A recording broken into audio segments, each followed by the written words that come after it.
write this down. Not only we must take responsibility for what we want, you've got to make a radical change. See, 99 and a half won't get it, as Wilson Pickett would say. It's got to be 100. If we want to be about it, if we want to keep our commitment and take responsibility for changing lives, helping people to learn how to reinvent themselves, spreading and creating a shift in consciousness, we want to change the planet.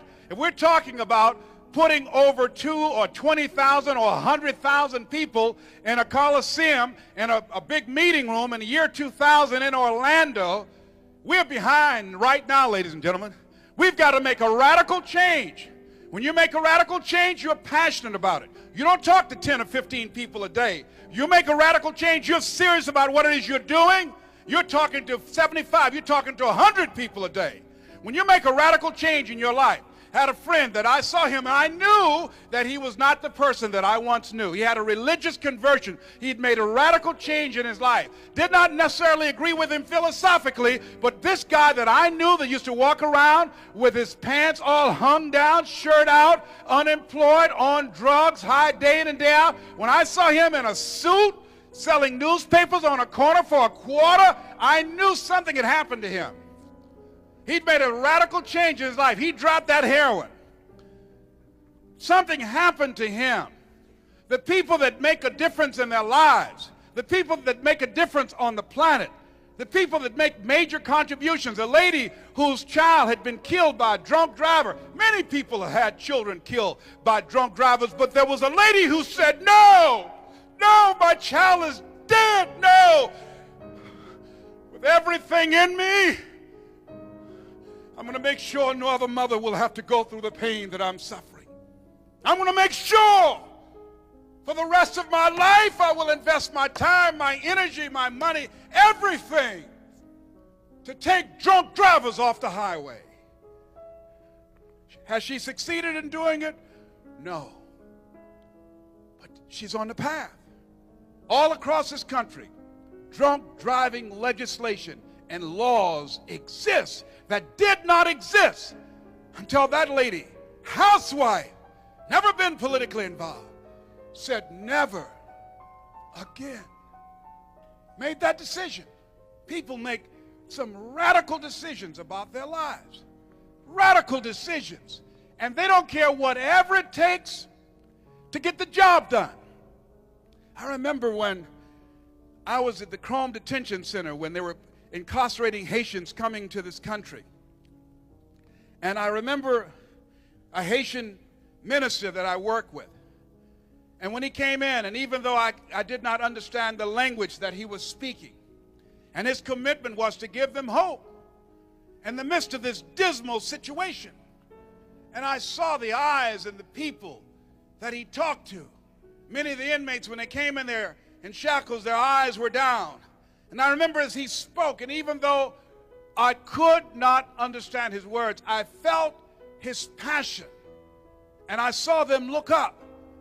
And these people who were emaciated and hungry and just confused, why are we in prison here? Why are they letting the Cubans go free and putting us in prison?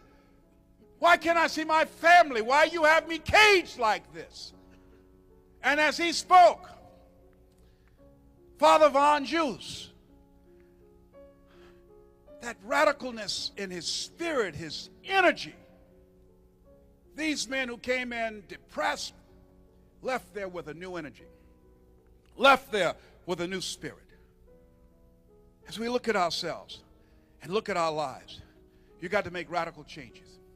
When I got the diagnosis April the 11th that I had prostate cancer and that I had 3 to 4 years to live if I didn't have the surgery. And after doing research, I decided not to. I had a 6.1 PSA, which 1 to 4 is normal. 6.1 means that you have prostate cancer, and it could be beyond the capsule. It could have metastasized to your lymph nodes and to your bones. And so I decided not to do the surgery. And I had radiation seed implants. And my PSA level went from 6.1 to 7.5. And when the guy looked at my PSA, I said, well, what is it? He said, oh, my God. I said, tell me what's happening. I can handle it. Tell me what's happening. What's my PSA level? Is it 0 like you told me it would be? No. It's 7.5. Well, what does that mean, man? That maybe it has metastasized to your lymph nodes or to your bones. We don't know. We need to give you another MRI. Wait a minute. All the pain I've gone through? You told me it would be 0. Let me tell you what I found out. If you got a problem that man can solve, you don't have a problem.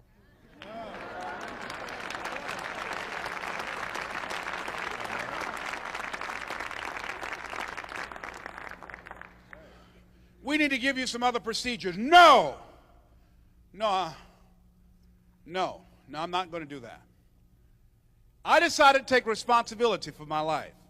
I took a radical statement that said, if you want to change your life, if you want to live, Mr. Brown, you've got to make a radical change in your diet. I became a vegan. I eat only raw, organically grown vegetables.